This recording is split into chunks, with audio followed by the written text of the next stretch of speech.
I've titled this lecture, Revolutions, Tyrants and Wars. It sounds like a terrible title, but that's exactly what it's about. Here is an interesting quote from Popery, Puseyism, and Jesuitism. At what then do the Jesuits aim? According to them, they only seek the greater glory of God, but if you examine the facts, you will find that they aim at universal dominion alone. You see, Rome had lost universal dominion, and the Protestant Reformation had been a major problem in this issue, a major problem. They have rendered themselves indispensable to the Pope, who without them could not exist, because Catholicism is identified with them. They have rendered themselves indispensable to governors and hold revolutions in their hands. And in this way, either under one name or another, it is they who rule the world. You see, the papacy has crowned itself ruler of the entire world. The Pope is the ruler of the entire world. That's the Holy Roman Empire spread over the entire planet. Well, if we have a look at a century of revolutions starting from 1750 to 1850, we'll see the American Revolution in 1776, and we can ask the presidents that then ruled, who do they think were responsible for this revolution? Then there's the French Revolution, 1789, the Spanish Revolution, 1823, the Polish Revolution, 1831, the German and the Italian Revolution, 1848. By 1917, you had the Russian Revolution, and then basically it was time for war, 1914 to 1918, which made the Russian Revolution, by the way, possible, and World War II, 1939 to 1945. That's a lot of conflict on this planet. How much blood did not flow on this planet as a consequence of these revolutions? And why? Because one power wanted absolute control. And the Bible says the dragon gave it its power so that everybody should be subject to that power and to none other. Well, let's have a look at a brief chronology here. In 1717, we're dealing with this time period of terrible, terrible conflagration on this planet. The Masonic Grand Lodge of England was founded. 1721, the first Masonic Lodge was founded in France. 1731, Benjamin Franklin was initiated as a Freemason. 1738, the Roman Catholic Church condemns Freemasons. By 1758, Sir Francis Dashwood founded the Hellfire Club. Benjamin Franklin visits England to discuss the future of American colonies with Dashwood. 1768, foundation of the rite of strict observance, that's the 33-degree level of Freemasonry, by Baron von Hunt, based on the Templar tradition. So that's an interesting point. And then Frederick of Prussia, Frederick the Great, I don't know what was so great about him, but nevertheless, founded the Order of the Architects of Africa and uses the title Illuminati to describe his neo-Masonic lodges. So that's just a brief history as we're going along. 1770, Benjamin Franklin was elected Grand Master of the Nine Sister Lodge in Paris. 1771, Grand Orient Masonry was founded in France. 1776, Order of the Perfectibilists, or Illuminati, was founded. Notice they call themselves perfect. The American Revolution starts. So by 1776, they had put everything in place. 1778, Peter I founded the Secret Circle. 1785, Grand Masonic Congress allegedly plotted the French Revolution. The Illuminati was banned in Bavaria, or went underground there. 1789, French Revolution. 1784, Illuminist conspiracy to overthrow the Habsburg monarchs of the Holy Roman Empire. So the monarchies must go. The monarchies were often opposed to Jesuit rule, and they banned the Jesuits. Well, it was payback time. Nobody bans the power of the Roman Catholic Church. In 1816, John Adams wrote to President Jefferson, Shall we not have a regular swarms of them here in as many disguises as only a king of the gypsies can assume, dressed as painters, publishers, writers, and schoolmasters? If ever there was a body of men who merited eternal damnation on earth and in hell, it is this society of Loyolas. They didn't mince words in those days, eh? Wow.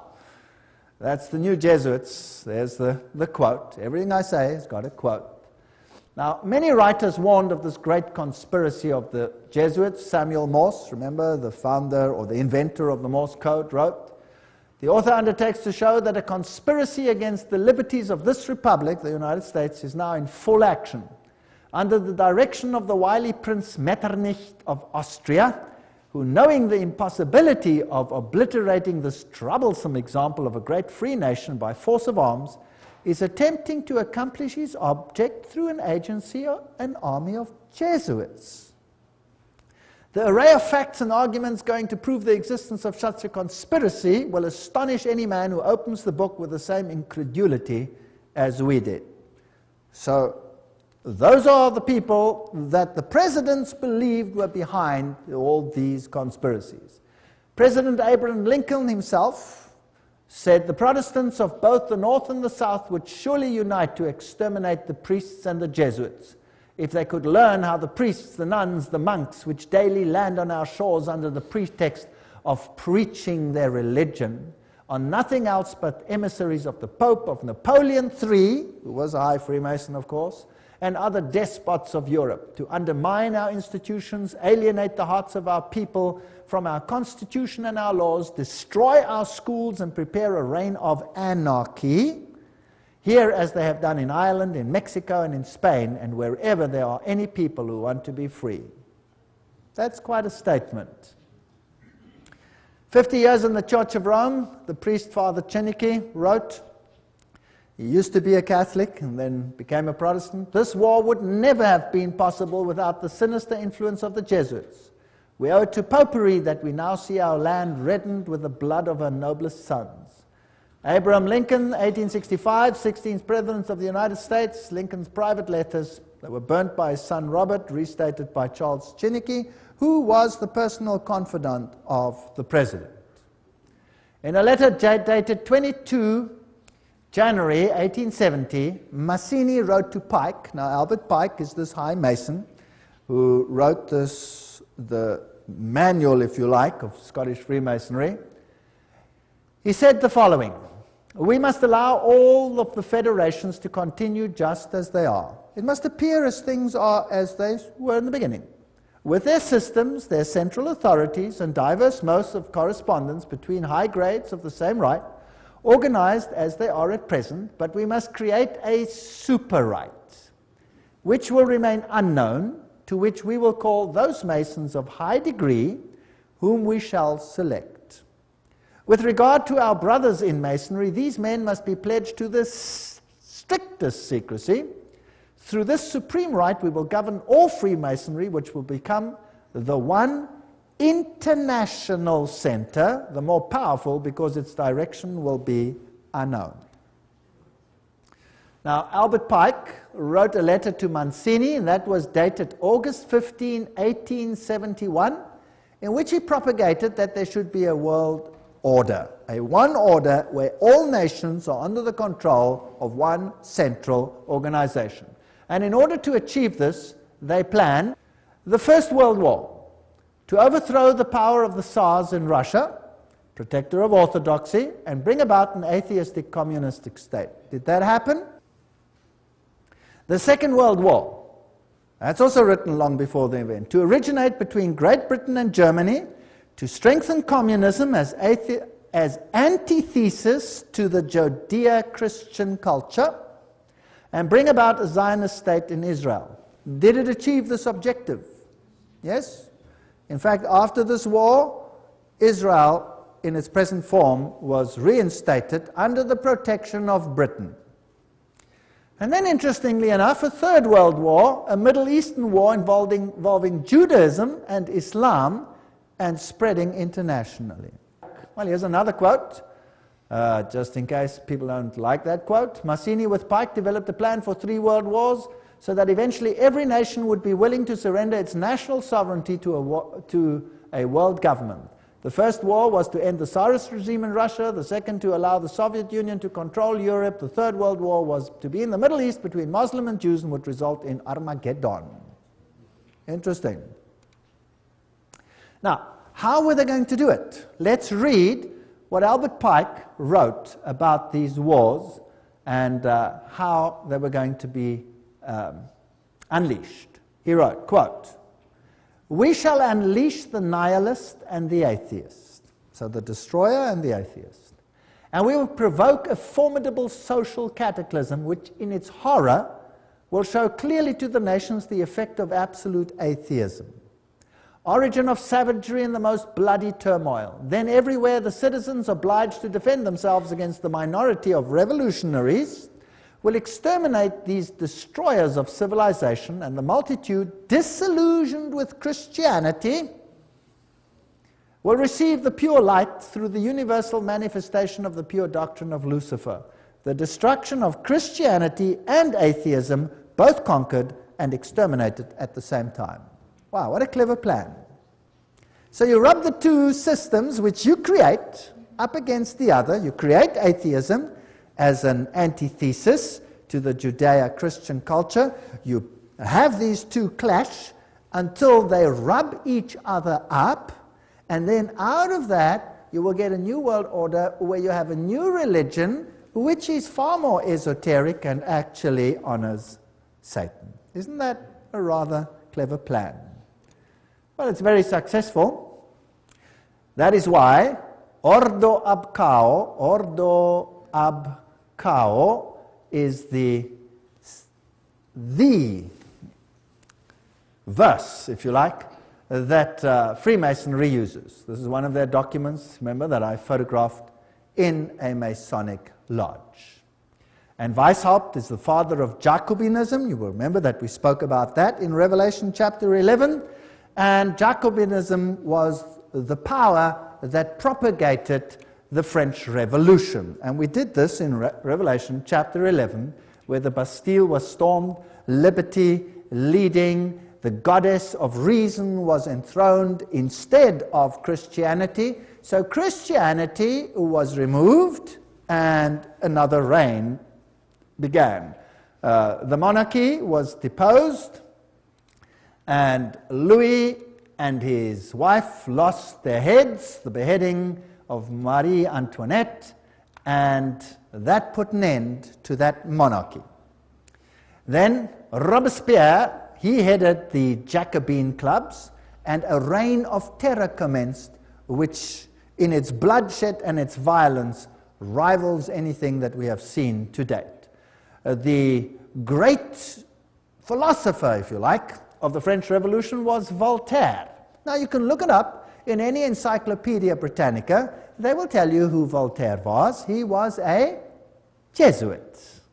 They will say, of course, he was a renegade Jesuit that left the Roman Catholic Church to write against it. No, no, no. He was just playing the role perfectly, because they were setting up an antithesis. Do you remember the promise that a Jesuit makes? That I will take either side and do it perfectly, as long as in the end the Mother Church wins. The social contract: man is born free and everywhere is in chains. One man thinks himself the master of others, but remains more of a slave than they are. That's true. But what if you created the slavery in order to create the misery, in order to create the revolution? Isn't that possible? So the philosophers come together and they write a new constitution for this planet called Human Rights. The Declaration of Human Rights, 1798. Declaration, Human Rights. You have the all-seeing eye of Lucifer. You have the serpent with a tail in the mouth, the life-giving serpent, the eternal serpent. And you have this funny little Jacobin hat over there on the end of the spear. If you look at the whole thing over there. And then you have this bundle of rods tied together, which are called what? Do you remember what they were called? Fasciae. Fasciae. Bundle of rods tied together. And on top of the fasciae, you have this funny little hat, which was the Jacobin hat. And that's what it looked like. There's a better representation of, also known as the Phrygian cap, once worn in ancient Rome by emancipated slaves as a mark of their freedom, and adopted in the Revolution as the red cap of liberty. Well, that's what they tell you. That's for the Goyim. Let me tell you what it really is. There it is. This is the god Mitra. And there he is slaughtering the bull. And he's using a dog, a snake, and a scorpion, which has got hold of the more delicate parts of this bull. And he's destroying him with unclean animals. This is a war against Christ. Now let's have a look on the side. What does his hat look like? It's the Phrygian hat. So this is Mithraism. And Catholicism is Mithraism. Mithraism was the religion of Persia, it was the religion of Rome, and it is the religion of the Roman Catholic Church. There are 7 grades in Mithraism. The highest grade is called Father. And then you've got a congregation. Now, who in the Catholic Church has a congregation and is called Father? The priest, right? And he could be a member of various groups, and so can Catholic priests. They can be whatever. They can be Jesuits, they can be Franciscans, they can be Dominicans, they can be members of various other orders as well. So Cyrus the Great was the first one to bring out the Human Rights Charter. Now the mortal wound, as we had discussed it in Revelation chapter 11, just to refresh your memory, 21 February 1798, Pope Pius is dethroned by Napoleon. His ring was torn from his finger and he died in exile. Now, think about this. If Napoleon was a Freemason, then he was under control of whom? Of the Jesuit order. So, who sent Napoleon to Rome to take the Pope captive? The Jesuit order. Why? Well, I've thought about this a lot. Within the Roman Catholic Church, there are numerous orders, and there has not always existed perfect harmony. In fact, the Jesuit order slowly took control of all the orders. The Knights of Malta, for example, did not lightly give up their power seat, but are now subject to the Jesuits. The Dominicans were at loggerheads with the Jesuits. For example, the papacy took the Inquisition away from the Jesuits and gave it to the Dominicans, which created tremendous tension. And in the French Revolution, it was the Dominican order that was destroyed there, not the Jesuits. They controlled the issue. So there were some issues within the church itself that also had to be sorted out to get complete control of the situation. It was even so that at the Council of Trent, many a Roman Catholic stood up and said, the Word and the Word alone. Don't think that everything in the Catholic Church has always been negative towards the Word. No. And Martin Luther must have made an impact as well. And so there were many that weren't in line. So the church itself needed a purging. And then there was another problem. And this problem was this, that the Reformation had fingered Rome as the Antichrist. Now, if the Reformation fingers Rome as the Antichrist, any move that seems to emanate from Rome will be looked at with what? Suspicion. So why not destroy the papacy, apparently, and then resurrect it with, and at the same time purge it of everything that is contra, and then resurrect it as a final power in complete control of these organizations. Does that make any sense? That would be a neat trick. And then anything that happened thereafter with a weak little papacy over there would be disregarded. It cannot be from them, it must come from elsewhere.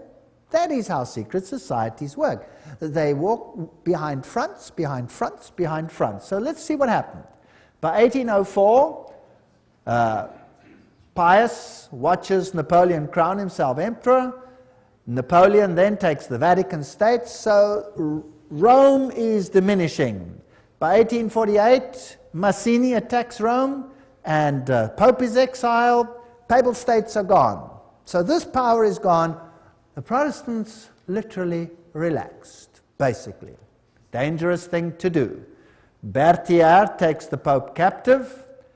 Weishaupt and his fellow Jesuits cut off the income to the Vatican by launching and leading the French Revolution, by directing Napoleon's conquest of the Catholic Europe, and by eventually having Napoleon throw Pope Pius VII in jail at Avignon, until he agreed, note, as the price of his release, to re-establish the Jesuit order.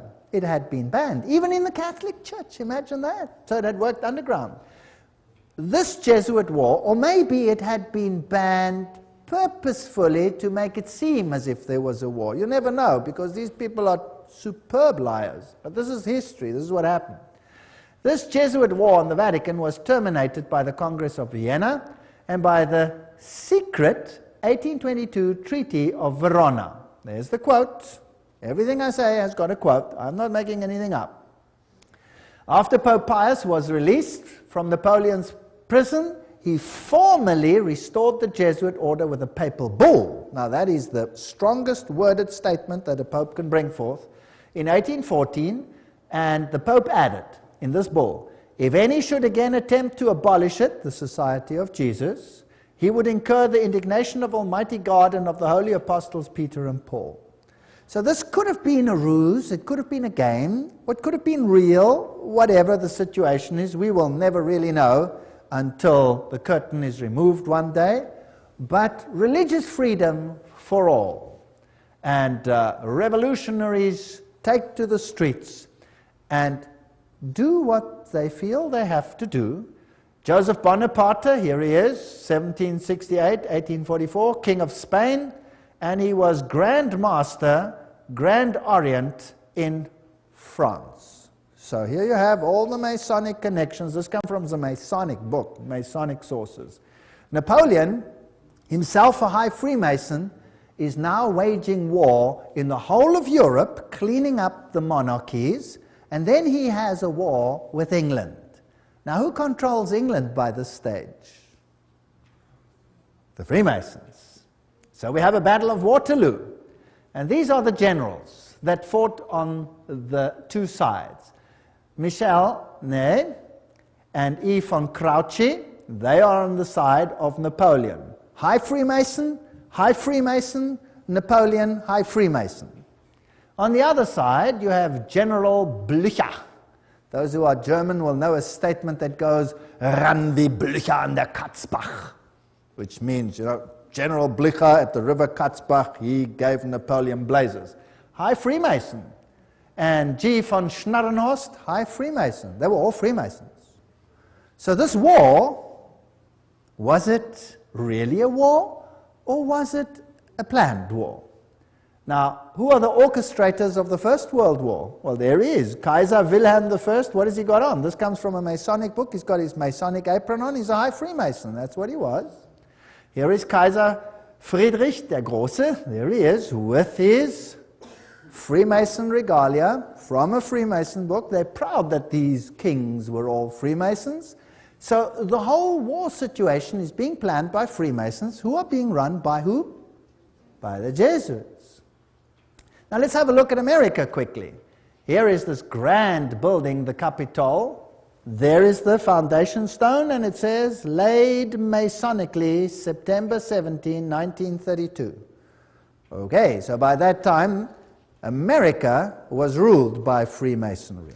Of course, the people are totally unaware. The institutions continue as before, but they are all being infiltrated. If you look at the architecture, the eagles, the symbolism, what you have is sun worship. You have Mithraism displayed here. The street plan of Washington is Masonic. You have the upside-down goat of Mendes in the street plan. Then you have the compass and the set square, and everything is in blocks of 13, and the Masonic temples are on the 13th Street, etc. The whole street plan of Washington is Masonically laid. So it's dedicated to Lucifer. Of course, the people are unaware of this. The White House is then built with this tremendous stela over there, the height of which is 555 feet. Not 666, that belongs to someone higher in Rome. This is 555.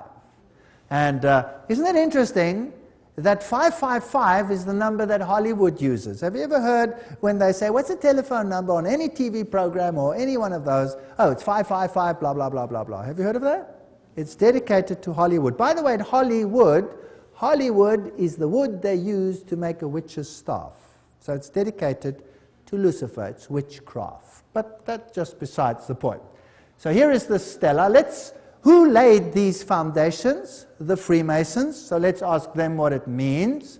Here is the Encyclopedia of Freemasonry. You're going to get a better source than that. Obelisks were originally erected in honor of the sun god. The connection comes from the Egyptian worship of the phallus. So there stands a male, whatever, in the White House.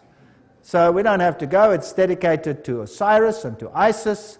And anyway, that is the structure over there. The military structure is a pentagon, which is the high center of the pentagram into which, for example, 13 witches would step in order, 12 around one, in order to propagate a curse. So this is also a witchcraft structure. So it's just a building, but it has certain connotations. Then France, the one that has this new philosophy for a new world, sends a gift to the United States, the Statue of Liberty. So let's ask UNESCO what it means. UNESCO says the 7 rays emanating from Mitra's halo, there's the god Mitra, symbolize the triumph of the forces over the forces of darkness. Now, you must understand that Lucifer says that Michael and his angels represent the forces of darkness, that Yahweh is the devil. Isn't that terrible? Do you remember that? We did that. And here, UNESCO tells us that the head of the Statue of Liberty is adorned with Mitra's 7 rays. The flame she holds is a sun symbol. So this is the torch of Lucifer. Because it doesn't matter whether Lucifer is male or female, he's androgenic in his story. Here is the foundation stone. At this site on August 5, 1884, the cornerstone of the pedestal of the Statue of Liberty, enlightening the world, that's illumination, was laid with ceremony by William so-and-so, Grand Master of Masons. And there's the Masonic sign. So the Statue of Liberty is Masonic. Everything will appear to be Masonic as we continue.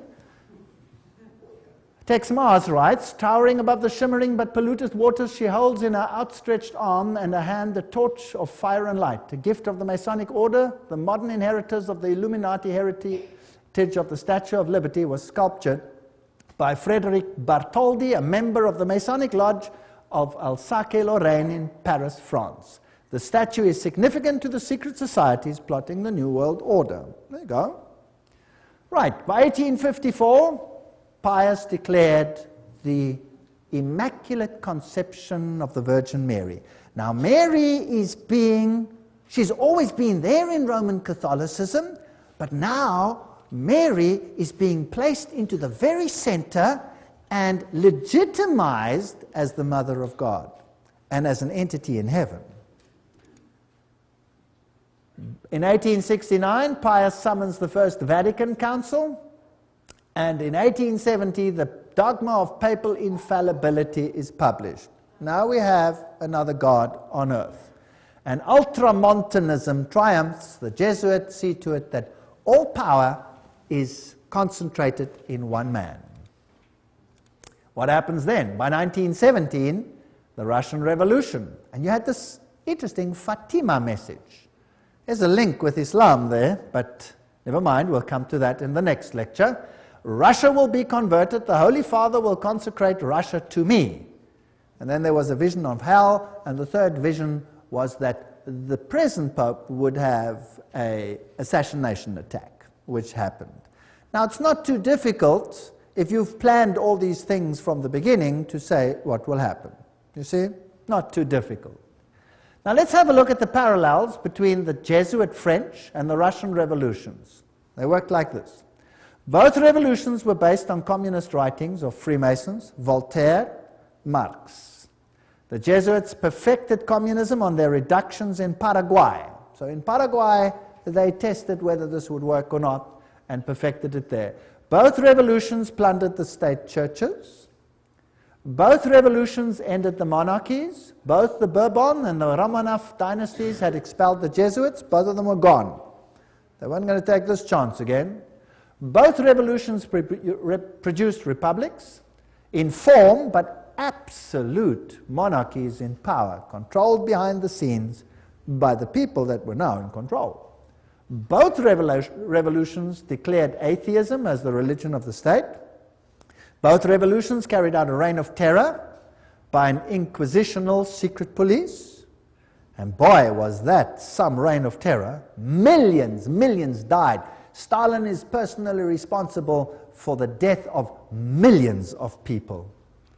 Both revolutions resulted in military dictators responsible for the elimination of dissenters. Exactly the same pattern. If it works once, why not use it again? The lesson learned on these Platonic republics there in Paraguay provided the groundwork for Marx's Communist Manifesto, by which every nation on earth would be reduced to granny reductions, thereby destroying the white Protestant middle classes while restoring the communal feudalism of the papal Caesar's dark ages. That's just a quote.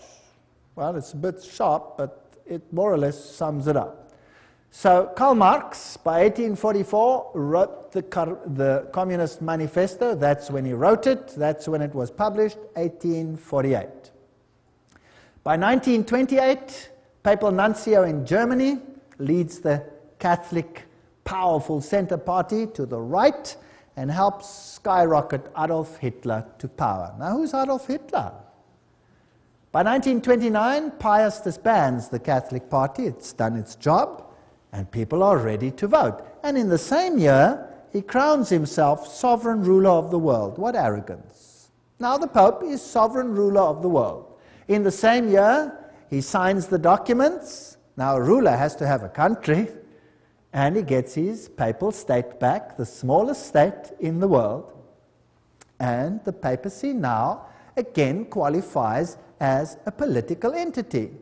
Now, it had been dead, it was no longer a political entity, so the beast was mortally wounded, and now it gets its power back, and now it qualifies as a beast again. Its wound was healed, isn't that correct? That's why the San Francisco Chronicle, almost quoting the Bible, says that while they signed this document, the wound was healed in this display. Now we're ready for war. 1934. In Yugoslavia, an organization called the Ustashi is formed. What a disgusting organization. Founded, and they assassinate King Alexander of Yugoslavia. Now, the Ustashi is a military organization with basically Nazi features, and they slaughtered the Serbs. They slaughtered the Orthodox people and forced them to become Catholic or to die. One of the two. And nothing is ever said about this tremendous slaughter that took place over here. 1941, Croatia declares itself independent, and the slaughter begins. This is the man who is now Pope, Cardinal Secretary of State, Eugenio Pacelli.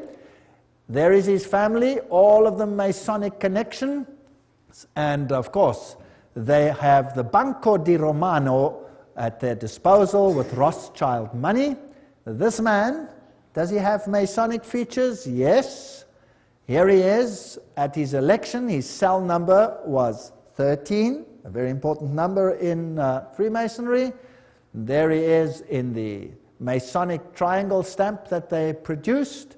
There he is with the Masonic sign, just as Anthony Sayer had it, and something else. From then on, the papacy wore the ephod, the little plaque that was also worn by the priests of Israel.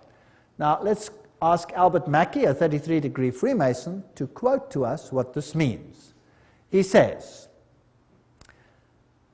"The Grand High Priest of the Royal Arch Freemasonry from 1859, 1865 in the USA states in his standard work, this is him, states that the high priest of the royal arch officially wears the ephod.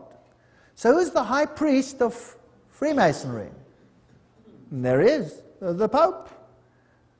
Well, Pacelli visited the United States and conversed with this man, President F.D. Roosevelt. Now this is a lodge picture which should never probably have been released, and they're probably very upset that it has been released, but it shows Roosevelt in his full Masonic regalia. And there it shows him with his fez on his head, and he's receiving a Masonic handshake. Note the Masonic handshake. And interesting fez, we will come to that in the next lecture, what that all symbolizes, why they are wearing fezes. And he appoints Myron Taylor as special envoy to the Vatican. Now, let's have a look at the Freemason political leaders in the United States, and I'm just quoting from various sources and web pages. There will be different ones here, so you can check it out for yourself, to show you just who's control at the moment. We'll just run through them quickly and see what degrees they are. Bill Clinton, 33 degree. Newt Gingrich, 33 degree. Bob Dole, 33 degree. Jack Kemp, 33 degree. Storm Thurmond, 33 degree. Colin Powell, 33 degree. Jesse Helms, 33 degree.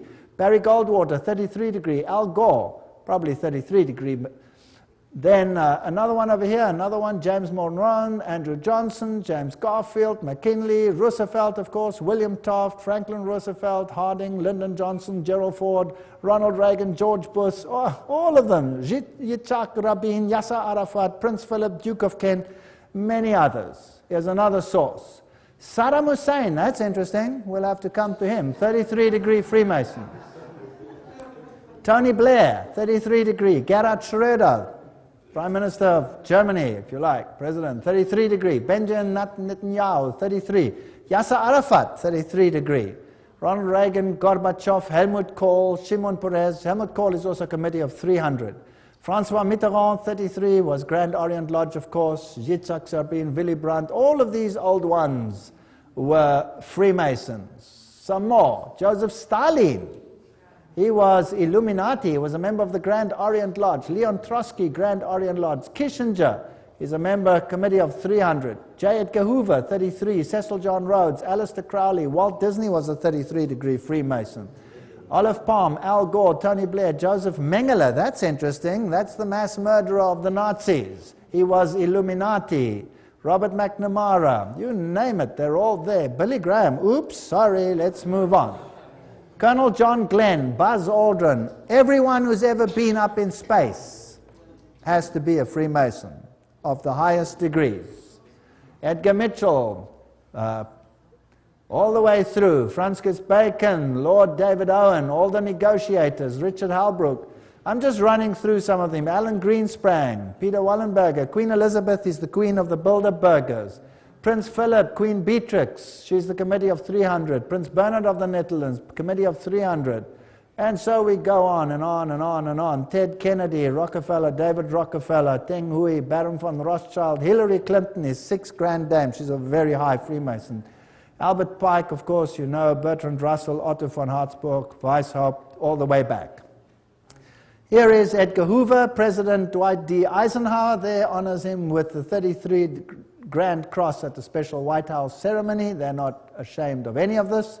Here are just about all the presidents of the United States in the presidential gallery of the lodge. I photographed this myself. I went into the lodge, I went into the presidential gallery, I photographed each one of these.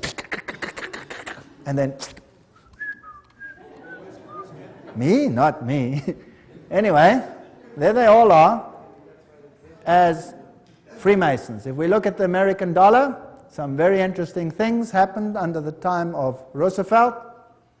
There is this symbol on the dollar, there's that symbol. We haven't got time for all of this. In God we trust, one. If you look at this symbol over here, it says, Annuit Captus Novus Ordo Seclorum. If you intercalate the hexagram, then you'll have this A-S-N-O-M, which is a scrambling of Mason, Mason. If you go to the other side, it points to objects, and it then reads Arlto, you have Arlington. There's too much there to talk about and many interesting things. If you go to the 1 and you go to the half moon, there's a little structure over there. Can you see it? It's a micro dot. You'll have to get a magnifying glass and look at it under a magnifying glass, and you'll see it's a little owl. A little owl. Owl in a half moon. And this over here you'll see is a spider's web. There's a lot of symbolism over here. Now if you go to the ancient coins, you'll see that the deities were associated with the owl, and you will see that when we went to the Bohemian Grove, what did they worship there? The great owl of Bohemia, and you saw the presidents of the United States bow down to the owl of Bohemia. Quite a scary business. Now, looking at this symbol, you have the all-seeing eye of Lucifer. It is not yet on the base of the triangle. When it is placed on, he will have his kingdom. But that is Lucifer, annuit coptus, he God, novus order seclorum, new order of the ages. There are 13 levels over there. The bottom one is the date of the founding of the independence of the United States, but it is also the founding of the Illuminati. You have the spider's web, symbol of the new age.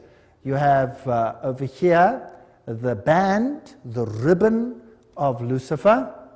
You will see it over here in this Roman Catholic Church, where you have Anubis, the phoenix, symbol of Jupiter, the god Jupiter, and the skull and crossbones, and there you have the ribbon. You see it? Associated with Jupiter. That's on the flame. And all of these symbols tell us one interesting story. On the other side, you have this symbol. There are 9 feathers, there are 13 spears, there are 13 leaves, there are 13 pentagrams shaped in the form of a hexagram. You have the eagle.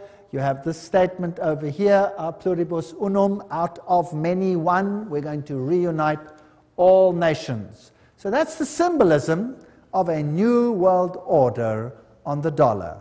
The world is going to be united under one central government, and that government is going to be in control of Lucifer, not Jesus Christ. Although Jesus Christ, of course, knows about it, permits it, and is ultimately in control. He tells us ahead of time that this is going to happen.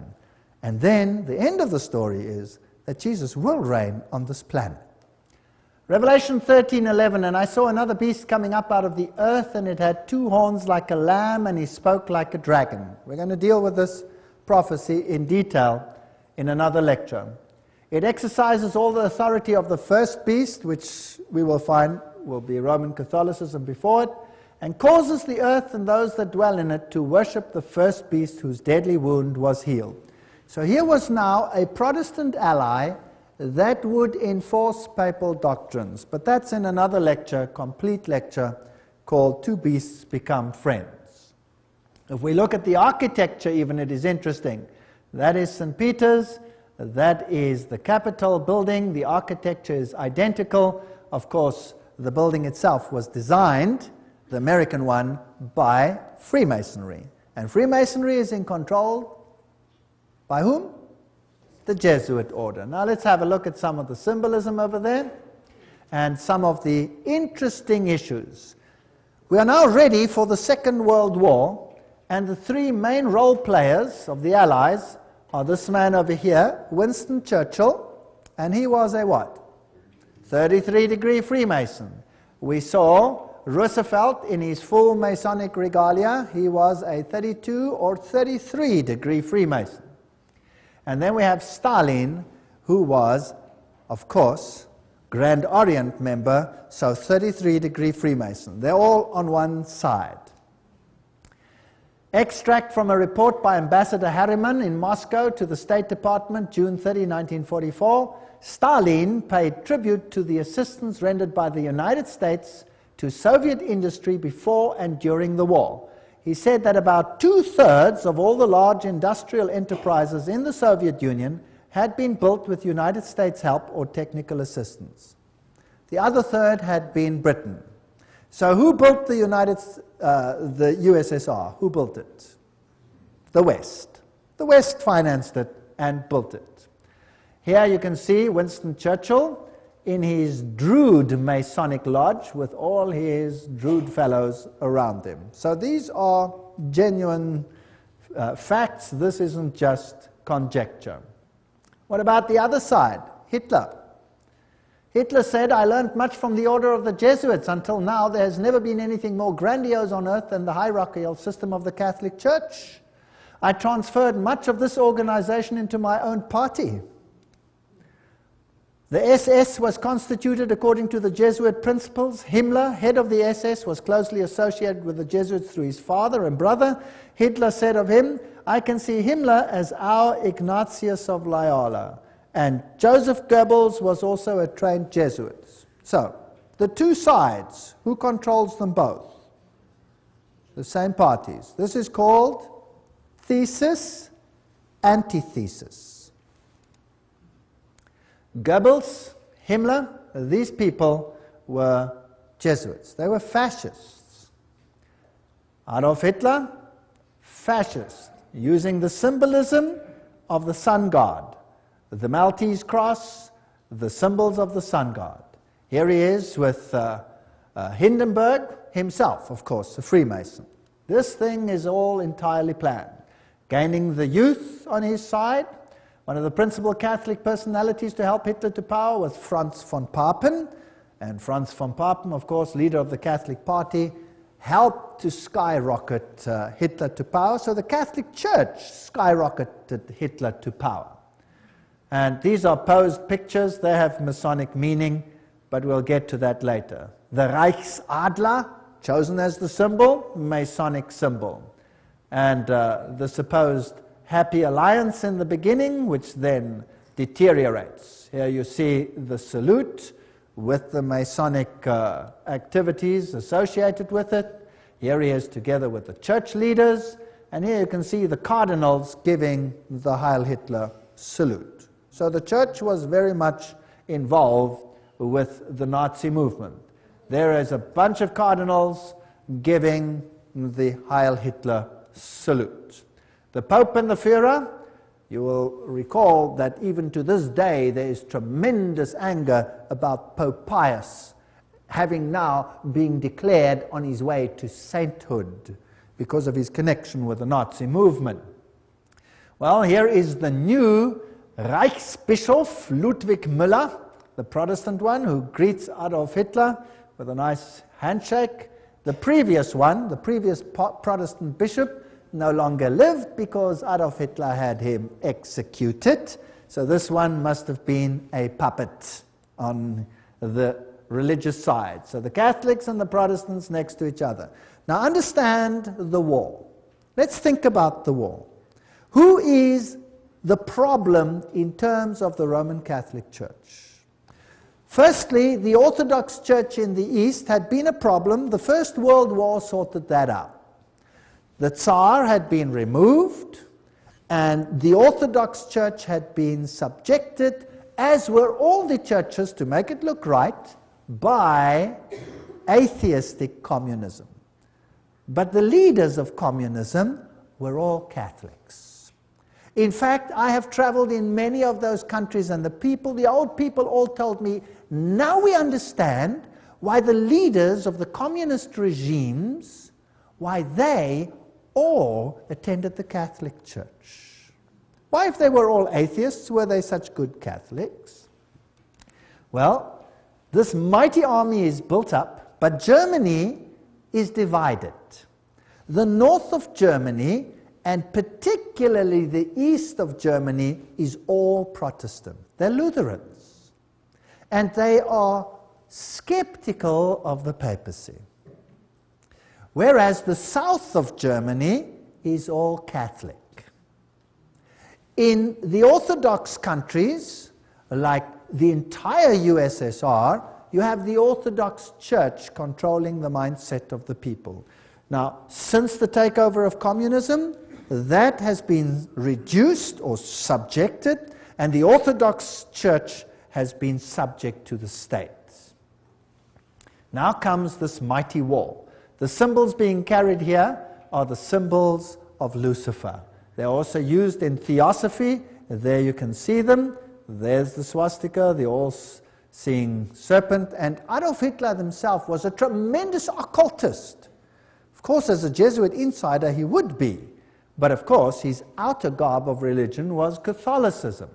You'll find the same swastika on the foot of Buddha, and as I recall, as I told you before, it was a Jesuit priest, Father Stempfler, not Hitler, who really wrote Mein Kampf. So, a Jesuit wrote the book. The SS has the same symbols as the Skull and Bones people.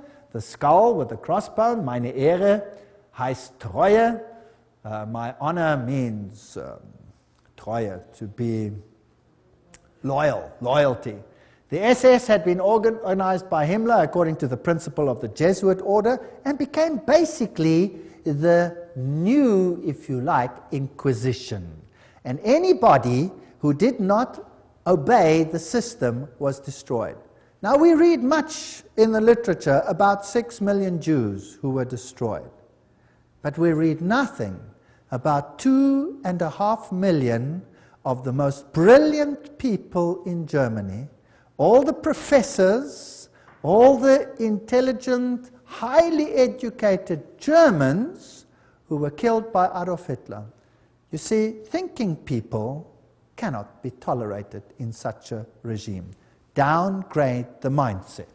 We must have serfs and elite. Goyen, catechumens, cattle, and then the super illuminists. How irritating. Remember that the Jesuit magazine, Civiltà Cattolica, house organ of the Jesuits, says quite frankly, fascism is the regime that corresponds most closely to the concept of the Church of Rome. Fascism is fascinating, excuse the pun. Fascism has one central leader. You see, Pope eventually, one central leader, total control over the people, yet the people believe that they are free because they are getting everything that they require. Unlike communism, they may have property rights, but the property rights are qualified, and I'll come to that in a later lecture in case you are duped into that. Now here are these fasciae. Let's have a look at them. The bundle of rod accompanied by an axe or a spear, which symbolized power over life and death, carried by the Roman official as symbol of authority. Under the Republican conflict or praetor, starting on an expedition, he took his vows on the Capitoline Hill, where the Vatican sits today. This is very symbolic. He acclaimed imperator, in other words, leader by his troops. He decked his fasci with a laurel, and on his return deposited the wreath upon the Capitoline Hill. Everything leads to Rome. Fascinating story. So when you find the fasciae, you must know that Rome is behind it. Fascist regimes use the fasciae. So fasciae can look like that with an axe, or the axe can go through, or it can be a spear like it was in the French Revolution. These are fasciae. Now, where do we find the fasciae? Well, in 1888, campaign poster of incumbent President Grover Cleveland, Benjamin Harrison defeated them, but later he won. Cleveland was re-elected to a non-consecutive term. There his eagle is standing on 2 fasciae. See it? Fascism, hidden in the United States. Do you know the United States should be as far as the East is from the West from fascism, isn't it? Well, isn't that fascinating? The U.S. Capitol building, if you go right to the tippy-toppy, that's what you have. Fasciae, fasciae, fasciae, fasciae. So the United States eventually is going to become a fascist state. Nobody would have believed that 50 years, 100 years ago, 10 years ago, maybe not even 5 years ago. Today, what does it look like? Is there mighty state control over every single one, just like in the times of the SS? If you move, is there a new law coming out which will watch the people of the state? Yes or no? Yes, Patriot Bill, have you heard of that? All kinds of interesting laws coming out. Now, what type of government is that? Interesting. There it is. Did you know that the fasciae here, fasciae behind the rostrum podium of the House of Representatives in Washington, D.C., Note the back of the chair resembles a golden axe. There it is, the axe and the fasciae. So they knew this all along. They're just waiting for the opportunity, biding their time. Ancient Roman coins with the fasciae. Here is a fasciae on the back of a dime in America, with a flame there, fasciae on a US dollar, and presidents sitting next to fasciae is Washington. Even Abraham Lincoln sat on a fasciae chair. Here's the insignia of the National Guard. It has fasciae. There are fasciae in the Statue of Liberty. Let's read what Anthony Sutton, remember this man who wrote about Skull and Bones, educated at the University of London, Göttingen, California, research fellow, Hoover Institute. This is an important man. Let's see what he has to say. How the order creates war and revolution. Talking now about Skull and Bones, which is the Illuminati, which is the Jesuits behind the scenes, as we have seen. Operational history of the order can only be understood within the framework of Hegelian dialectic process. Hegel, the great man who said, always create two directions. Thesis, antithesis, rub them up against the other. Who cares how many people die in the process? Then you have synthesis. Then you get what you actually want. From this axiom, it follows that controlled conflict can create a predetermined history.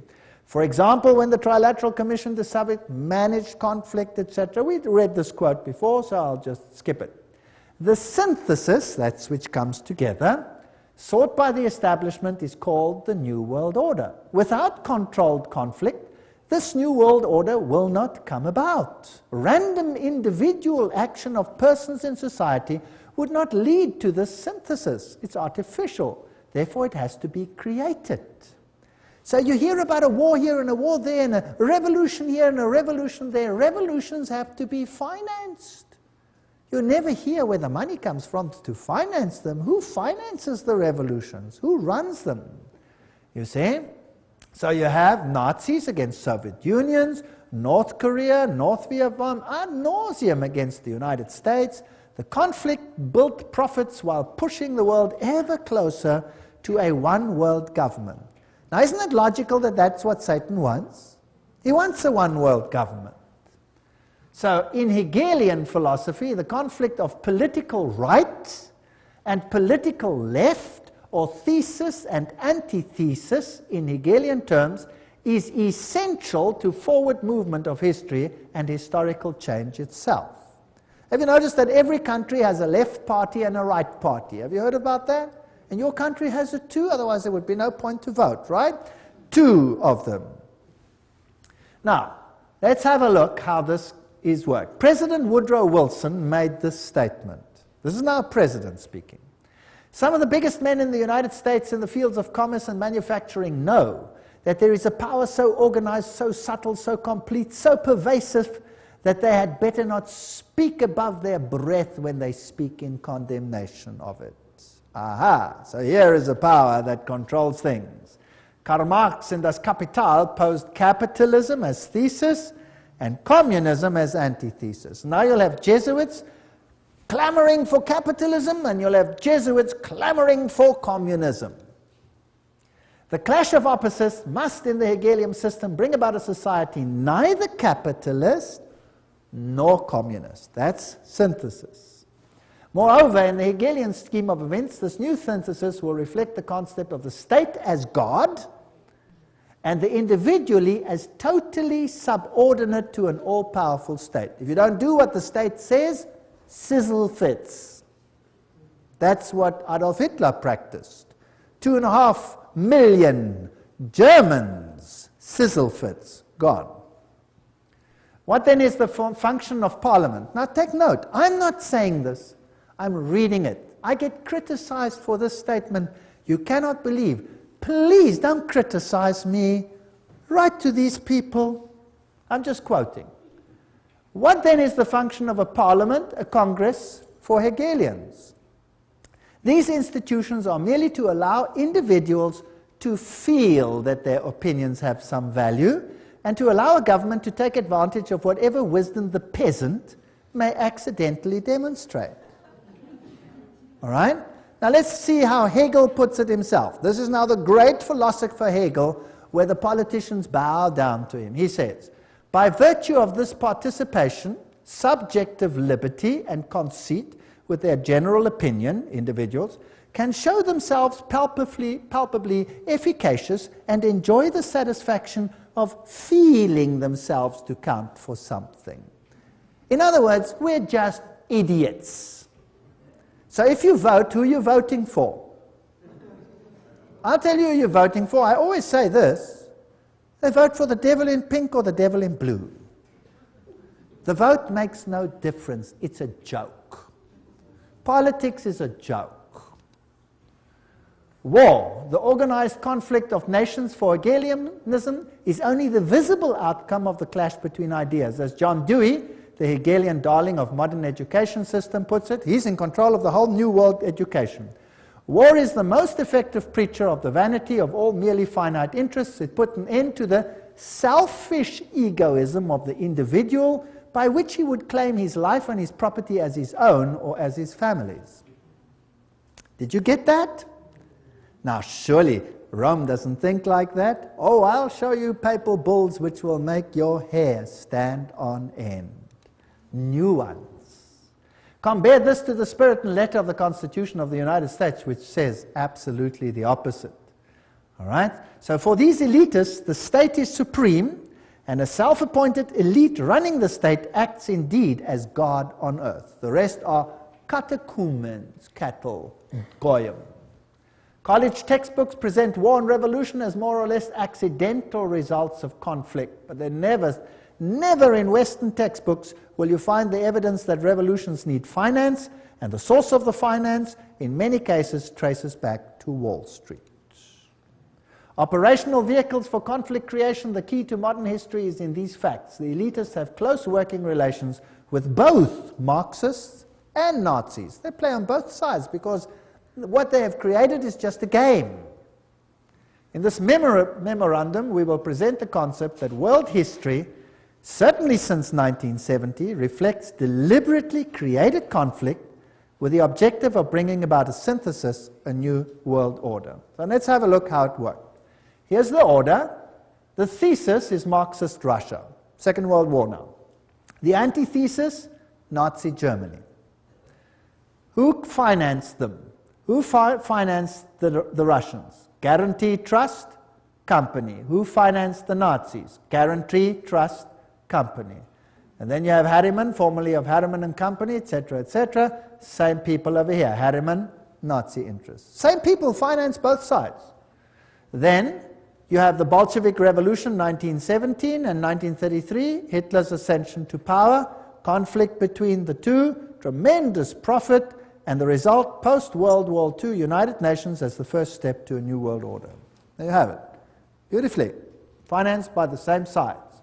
By 1948, the atomic race. By 1950, Mary receives pilgrim status. 1950, Francis Matthew calls for nuclear war with Russia, and they start arguing between the two of them. Notice how many were killed by Stalin. Among the 1,766,188 victims up to the beginning of 1922, figures obtained from the Soviet documents, nearly 5,000 were priests, teachers, nuns, etc. of the Greek Church.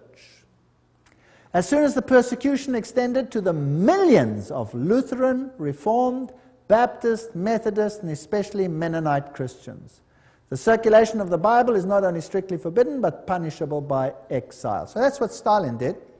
Stalin killed millions. We hear of 6 million Jews. Well, think in terms of 30, 40, 50 million people when you think of Stalin, the greatest mass murderer this world has ever seen. And Foster Dulles, President Kennedy, what is the story there? Well, here is Kennedy, and he's married to this young lady, Jacqueline Kennedy, and they are setting up the United States for a tremendous conflict in the end, and every president has to play the game. Eventually, this president dies, and this one takes over, Lyndon Johnson. But did you know something interesting? A president has to swear on the Bible when he takes over. Did you know that Lyndon Johnson refused to swear on the Bible? What did he swear on? Lyndon Johnson is sworn in as president by Judge Sarah D. Hughes. Just hour after the assassination, Judge Hughes brought a small Bible for the swearing-in ceremony, but it was substituted for a Roman missal, mass book, that was found on the plane. So he swears on a Roman missal, he refused to swear on the Bible. Doesn't that tell you something? Isn't that interesting? I find that very interesting. Now, why did that president have to go? He was a Roman Catholic, after all. Is it possible that not all Roman Catholics are so easily duped? Here's the motorcade as it travels along.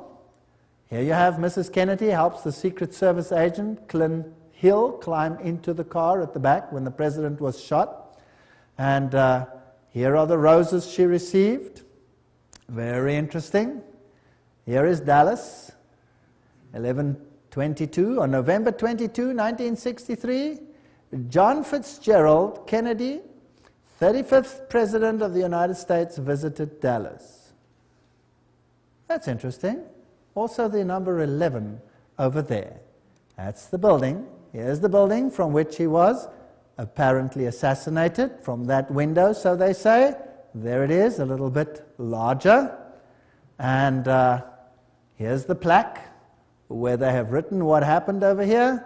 On November 22, the building gained the national notoriety when Lee Harvey Oswald, and somebody did the trouble to underline allegedly, shot and killed President John F. Kennedy. And most people don't believe that Lee Harvey Oswald shot the president. The president's car came down the street. That tree was not yet there and was apparently shot from that window over there. And it happened approximately where I'm standing relative to this picture. Now notice as he comes down here, he's traveling on this side of the road. And imagine hordes of people standing on either side. And here is a little uphill. And when you go further into the hall over here, there was a picket fence. And if you looked from the picket fence, you could look down onto the street. And apparently, when the shots were fired, over 100 people, including the police, didn't run this way, but ran up this embankment towards the picket fence. Now, why did they run to the front of the president and not from behind the president? Apparently, they say, Lee Harvey Oswald shot him from behind, and he was the only one who shot, and he shot from behind, and he hit him over here. A very, very fantastic shot, by the way, if it is so. It only has a little problem. The president's head didn't go forward, it went backwards, and it hit him here in the throat. And there was a small entry wound in the front and a huge one in the back. So from where was he hit? From the front or from the back? He was hit from the front. Not only that, there were shots from other places along the side, and there was an intercalation which all hit the president. There is even evidence that the driver himself, who happened to be left-handed, rotated and shot the president himself with a pistol as well. He had multiple shots. Of the witnesses that ran towards the picket fence, over 100 of them, almost all of them, except for one or two ladies who were ridiculed, were assassinated themselves. Is that not strange? Wouldn't you think that was strange if all the witnesses died strangely? Well, this is one of the biggest cover-ups that probably ever occurred. Here's the picket fence. And when you're looking there, that's how it was. Someone behind the picket fence would shoot. And this would be the view from the picket fence. I'm now pretending to be there. I took these pictures myself. And the cross would be there. So he would shoot the president at this short distance and hit him from the side front. Now it's interesting that the president's head jerked to his back and to his left. Bah! Like that. That means that he must have been shot from the front side, right? Isn't that logical? All right. Now, am I saying this, or is this public knowledge? This is public knowledge. And yet it is denied by government because they have one culprit, Lee Harvey Oswald. There's the place where he died, straight shot from the picket fence. Now, let's have a look how J.F. Kennedy died. Let's go back to that day in Dallas. The day was November 22nd, the time shortly before noon. At first, the crowds were thick, but as the motorcade approached Dealey Plaza, it was here that the motorcade violated the Secret Service's own rules. As the car turned, it slowed from 40 miles an hour to 7. It was precisely then that gunshots blasted out. For 6 seconds, the occupants of Kennedy's car were struck by bullets. Kennedy grasped for his throat. Grabs for his throat. Kennedy's head exploded, driven with great force backwards and to the left. Then and only then did the president's car accelerate and speed off. Lyndon Johnson, the new president, ordered a federal commission to investigate the crime. The Warren Commission had given us the official version. Lee Harvey Oswald had acted alone. But if all 3 shots had come from behind, then why did the president's head fly backwards? Why did so many people, including policemen, run not towards the book depository where Oswald was, but towards the picket fence? If the Warren Commission was right, why did so many witnesses claim to see something completely different from the official report? As many as 177 people died simply for knowing too much. The moment Kennedy was killed, a massive cover-up went into operation. Witnesses were threatened and many were killed. Bill Hill interviewed immediately afterwards. Shots rang out, and he grabbed his chest. There was an interval, and then 3 or 4 more shots rang out. By that time, the motorcade had sped away. With us now is Gene Hill. He was closer to the president's car than anyone else at the time of the shooting. Ms. Hill is a Dallas grade school teacher and has feared for her life for the last 29 years. I understand that 2 men claiming to be Secret Service agents interrogated you after the assassination. What were you asked? They asked me what I had seen. I told them that I'd seen the president hit, that I saw a shooter from the knoll, and that I'd heard 4 to 6 shots. But they told me I didn't hear but 3 shots. Were you ever interviewed by the Warren Commission? Oh, yes. I was interviewed by Arlen Specter, who, well, he tried very hard to discredit everything I said. He accused me of all kinds of things, from like a shabby marital affair to seeking publicity to just downright lying. We found the real facts, and certainly no one in the intervening 25 years has disproved our basic conclusions. It was Specter who came up with the so-called magic bullet theory, which tracks one bullet going through both Kennedy and Texas Governor John Connally. The bullet was later discovered virtually intact on Connally's hospital stretcher. The truth, had it been known, had it come out, would have revealed there was a conspiracy. Conspiracy to kill the president needed a scapegoat, a patsy, someone who would take the blame. There were many things you weren't supposed to see, like the paraffin test given to Oswald. It proved conclusively that Oswald had not fired a rifle that day, or the spy camera found in Oswald's possessions, issued to him by the U.S. government, or Oswald's letter to a Mr. Hunt requesting his next assignment. The only Hunt we know of in this case is Howard Hunt of the CIA, who shared the same office with Oswald in New Orleans. The office belonged to Guy Bannister, formerly with the FBI. Not only was this address on Oswald's supposedly pro-Castro leaflets, but the account Oswald used to print the leaflets belonged to the CIA. Howard Hunt with the CIA, Guy Bannister with the FBI, and Lee Harvey Oswald, all in the same office.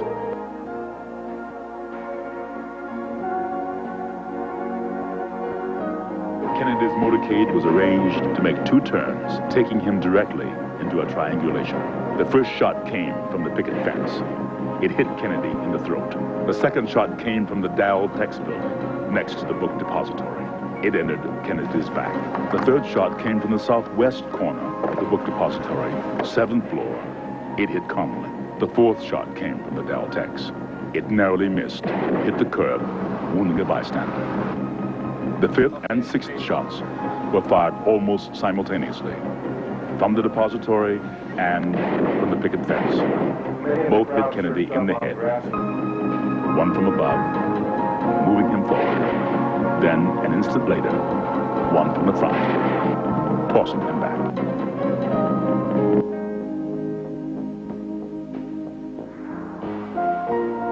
Here you see the passenger in the front turning back, looking at the president. Instead of jumping back to assist him, he turns forward. The driver's now rotating.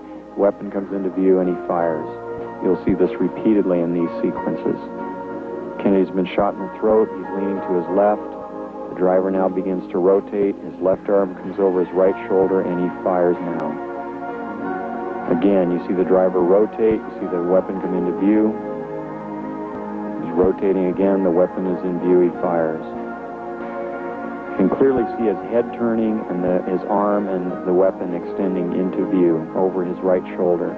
One of the first activities of William Greer after the presidential limousine arrived at Parkland Hospital was to attain a bucket and a sponge and water and begin to wash the blood and brains off of the presidential limousine.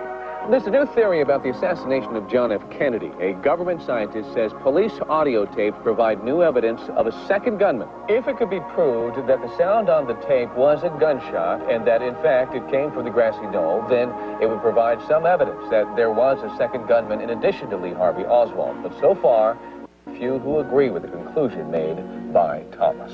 Hello? Yes, Rick. Go ahead, please. Yes, I'd like to know why it's taken so long for this information and the truth to be exposed. First place, it hasn't been exposed yet, and I don't think it ever will be. Secrecy in government is designed for one purpose and one purpose only. Not to keep the enemy or the opposition from knowing what's going on, but to keep the American people from knowing what is going on. And all the evidence that exists, or might have existed, that would implicate the government in Kennedy's assassination, you can be sure that evidence is now destroyed. So even if everything is released now, the chances of solving the Kennedy assassination and attaching the blame to the guilty parties is almost impossible.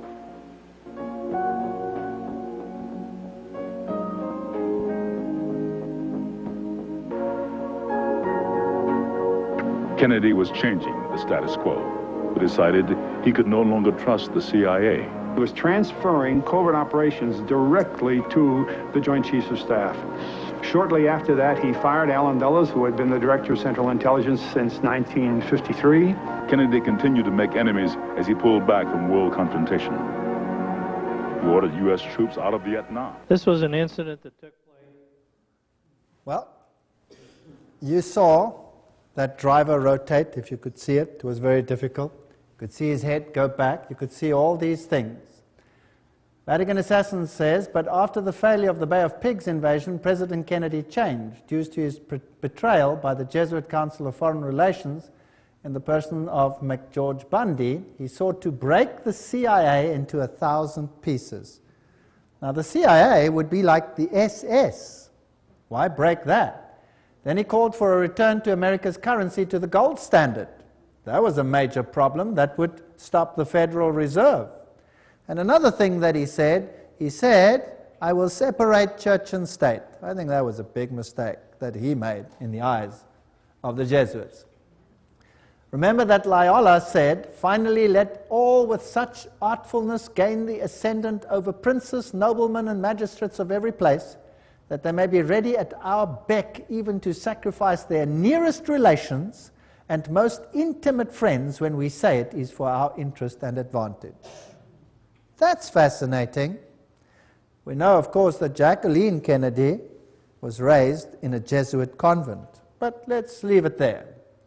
One of Nixon's main speechwriters during 3 whole years was Jesuit father, the Reverend John McLaughlin, who wrote Nixon's speeches at a salary of $32,000 a year, which was a lot of money at that time. And the next president, one of the next ones, Gerald Ford, there's his own signature, 33-degree Freemason. I took this picture myself in the Masonic Lodge. There he signs it, 33-degree Freemason. These people are not who they say they are. And when we look at him, and we look at these handshakes that they have, and the Holy Alliance between the papacy and the United States of America. This is, by the way, a signal picture. And Reagan appointed this man to be representative to the Vatican. So by 1987, Pope John Paul visits the United States. President Reagan meets him and he says, As you exhort us, we will listen. This is not separation of church and state. For with all our hearts we yearn to make this good land better still. The Pope is quoted as saying, I come as a friend of America and of all Americans, Catholics, Orthodox, Jews, all men of goodwill. Well, interesting. Here he is together. This, by the way, also a Masonic signal picture, but we won't go into the details. That's also a Masonic signal picture. We won't go into those details. How do they plan their trips? Let's ask them. Here's Ronald Reagan planning his trip to this president of Russia. And then in September, Gorbachev proposed a pre-summit meeting in Reykjavik, Iceland. Washington agreed. The astrologer fixed the time and the date of departure, and at 9:45 on October the 9th, Reagan flew to Reykjavik. For instance, if you have very bad Saturn, you should cultivate Jupiter so that... Wow. He's now acting like Nebuchadnezzar. Let's call the astrologers to tell us when this meeting should take place. You know, the 11th is a very important date. Presidents die on it. Buildings collapse on it. It's very interesting. My Pope, Pope Paul II, I confirm for you as the Pope of my secret, the Pope about whom I spoke to the children during the apparitions, the Pope of my love and my sorrow. This is what Mary apparently said to the children at Fatima. This is the Pope of the secret, or this is Mary predicted that he would have an assassination, this Pope, and the modern channels through Father Gobi say that this is the Pope of the promise. Well, Malachi Martin, in The Keys of This Blood, this is a pontifical work, writes for a new world order had begun. And Pope John Paul would stride now in the arena of the Millennium Endgame as something more than a geopolitical giant of his age. He was and remains the serene and confident servant of the grand design. There's another Masonic language. He's going to be the head honcho, the main man. All this bloodshed, all these wars. In Germany, what happened? What did the war do in Germany, the Second World War? In Germany, the north of Germany was devastated. It was firebombed, which was illegal according to all conventions. They threw firebombs on the north of Germany. Hamburg was gutted by firebombs. Now, firebombs don't just destroy military targets. What do they destroy? They burn human beings alive. So it was targeted to destroy the people. And then East Germany, the entire Protestant conclave was cut out and handed over to Soviet Russia for 2 generations of enforced atheism. Today there's no Protestant left anymore. Protestantism has been destroyed. The Orthodox Church has been subjugated. All of them are subject to Rome. Millions of Serbians died. Millions. It has been a slaughter in the last centuries such as this world has not seen. Why? To gain full control of the world. The Pope sits on the altar of Chorazim. This is when he visited Jerusalem and Israel recently. Israel. The backdrop depicts Christ with an open book that reads, "Love your enemies, I will come soon." What else do you see on his throne? An upside-down cross. There's the Pope too with an upside-down cross, symbol of Lucifer's victory over Jesus. This is a sad state of affairs, and we looked at the teachings of Illuminism, we looked at the teachings of the Masonic order, of the secret societies, and we saw that Lucifer was their god. They said so themselves. And what do we have to do? Come out of her, my people, that you not be partakers of her sins. I believe that we are on the threshold of history. I believe that the final events are unfolding. And I believe that we need have no fear because God said that He would give them the opportunity to show their true colors.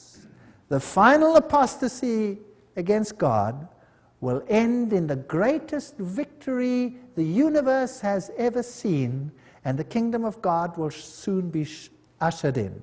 If you thought that this was long in the future, I have news for you. It is at the door. Jesus is coming soon. Thank you.